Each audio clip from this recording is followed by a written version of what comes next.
Bonjour tout le monde, c'est Mika. Aujourd'hui, nouvelle étape très longue et vallonnée entre la souterraine et Abzac.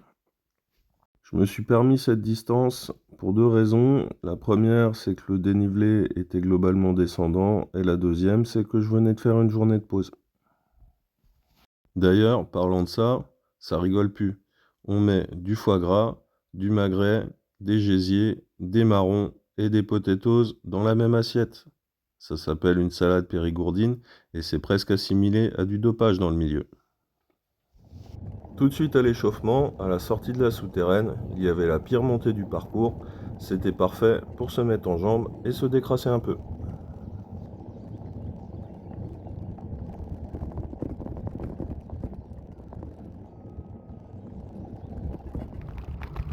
Après, ça allait mieux, pas mal de faux plats descendants, comme je le disais. Je suis passé tout près d'Arnac-la-Poste. J'hésitais à faire le détour pour aller prendre le panneau en photo, mais l'étape était suffisamment longue pour que je m'amuse en plus à ce genre de blague. On continue un petit peu plus loin par une petite descente sympa.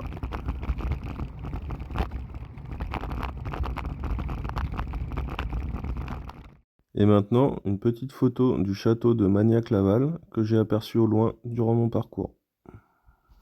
Magnac-Laval, où j'ai d'ailleurs fait ma pause de midi, attiré par une des plus belles aires de pique-nique que j'ai vues depuis très longtemps.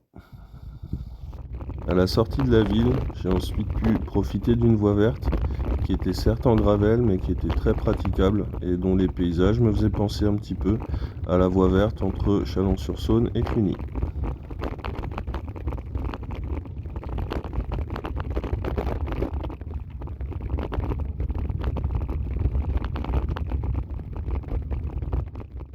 À la fin de la voie verte, je suis arrivé au village du Dora, dont je vous partage une petite photo. Ensuite, retour au fin fond de la nature. Les gens me demandent souvent si je fais des belles rencontres pendant le parcours. J'en ai fait certaines pendant cette étape. À peu près 500 vaches, 500 moutons accompagnés de leurs veaux et de leurs agneaux, 3 biches, 2 lapins sauvages, un écureuil et un renard. J'ai aussi fait aboyer à peu près toute la jante canine du centre de la France. Mais s'agissant des humains, c'est vrai que j'en ai rencontré très peu. D'une, parce que je suis dans des régions reculées, et de deux, parce qu'on est hors saison.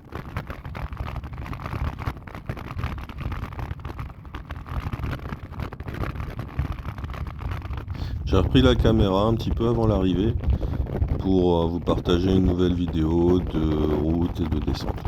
Ce qui m'a marqué dans les paysages de cette région, c'est à quel point tout est quadrillé. Chaque champ, chaque espace est délimité par des haies et rien n'est laissé au hasard.